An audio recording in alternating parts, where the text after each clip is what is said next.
In this video, we're going to go over some key points that men need to know before their partner forces them into marriage, by starting that dreadful conversation where they just straight up ask when they will get the ring on their finger.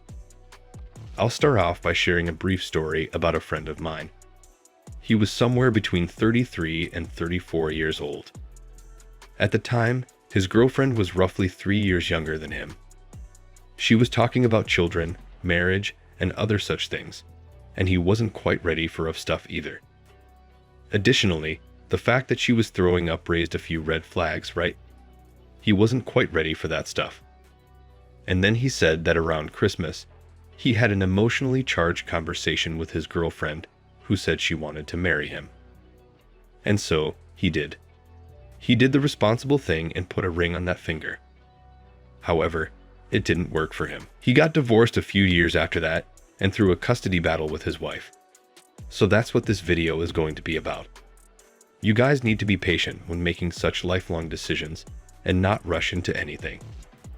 H had a variety of financial issues and other issues that were related to the mechanics of what might happen to men under family law. Therefore, I think you guys need to slow down and take a moment to consider what's best for you. Take your time. It frequently occurs everywhere, with men attempting to help other men become better versions of themselves. And ultimately, if you're going to become your own mental point of origin, you should strive to be the best possible version of yourself. You must be certain that every choice you make comes from your own mental genesis.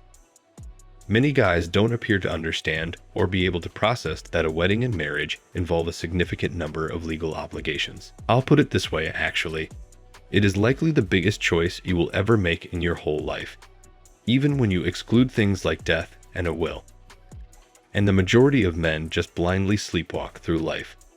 They don't give life much thought and spend more time considering whether to use pink or green ribbons for the wedding invitation with their fiancé than the guy will actually spend debating whether this is the right person. That if things do not work out, he will put a ring on and sign a marriage contract that gives the state the power to select who gets access to his children or his riches. Don't rush it if you're not in it. My recommendation to you two is to stop if you're not ready. If you're not completely sold on the idea of marriage or having children, and you don't have an incredible burning desire for it, or for her specifically, or if there are any other warning signs, such as an obsession with having babies. Let's just kind of let things stew for a little while. When I re-entered the dating scene, I was surprised by the number of women who were nearly all divorced and carrying children. So when you start having these talks with these women, that is something you need to mentally prepare for. I used to enjoy everything because I was curious. And a recurring theme in many of these women's chats was their obsession with babies. She reached the revelation stage and said, "Okay, I'm done with the bad dudes," when they would download this narrative to me. It was some version or some effective story that relied on, well, insert on the carousel up to around 28, 29, and 30. They won't be able to clean me up. All they want to do is utilize me for intimacy or something similar. And they were seeking a man who was only adequate. And that's not a term that you hear that much in guys that broadcast in the space. They'll use the beta provider as a placeholder, but just good enough to them was, well, he's got decent genes, he's tall enough, and he seems funny enough. Get to know her for a good couple of years. And guys, I'll tell you this right now. The most important lesson is to take at least 2 years to familiarize yourself with your situation. Add tension to the relationship. Travel and let your luggage wander off. Go to a place where the people don't speak the language you do. See what happens when you subject the connection to stress. I'm adamantly against marriage if that's what you want to hear, and I have my reasons.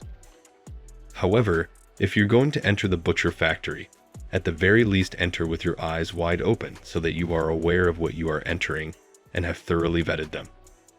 And you can tell if she's rushing by thinking, let's get this over with. There is not much more time. Every month, eggs become drier. You start to feel like you're simply going to be a bystander in her life when you start hearing or sensing that kind of narrative. She's not going to add any value to your life.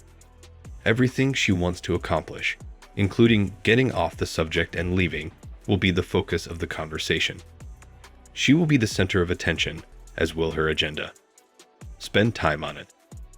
To fully understand her, you need at least a few years. And if she waited until her late 30s for whatever reason, her inability to prepare does not amount to an emergency on your end. Most likely, you've heard a variation of this saying, "Don't make my troubles your problems." You've been away from her for a while. She's conveying warning signs to you, and now she's giving you a deadline to act or leave. Otherwise, she'll move on to another guy because you're unwilling to put a ring on it or anything. If that's the case, just leave it right there. You must take your time and ensure that you at the very least have full disclosure and awareness of the situation you are entering. Because, in the Western world at least, I don't care if you live in Canada or the United States. It is essentially the same throughout much of Europe. Males face discrimination in family law. Women retain the freedom to change their minds at any time. In reality, when it comes to divorce, the majority of them do. I've seen a lot of men going through the divorce process who believed they had wiped out a lovely, traditional, church-going woman from a fantastic family. Yet, when they get divorced and are going through the process, she suddenly transforms into a liberal feminist, which grinds his gear after about 5 years down the line. Let the relationship develop first. Take your time. One of the most important choices a man will ever make is whether to be a gentleman who has patience. You will never in your entire life make a decision as significant as this one. That's what I'll emphasize. Therefore, be slow and gentle. Stop using the afterburners.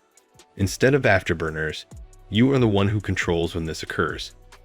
You've probably heard a song where the lyrics say that males are the intimacy-based relationship gatekeepers, and that women are the true gatekeepers. You men watching this are the ones who decide who gets married. If you decide to enter that slaughterhouse, be sure to do so with your eyes wide open so that you are well aware of what you are doing and what she stands for. Recognize any early warning signs if there are any. If there are multiple caution signs, I'd advise you to leave. For those of you who are younger, you may have already reached this stage or are currently in this position after receiving lectures on the question, "Are you going to marry me or what?" Men, don't jump into anything prematurely. Give it at least a few years because it's the largest choice you'll ever have to make.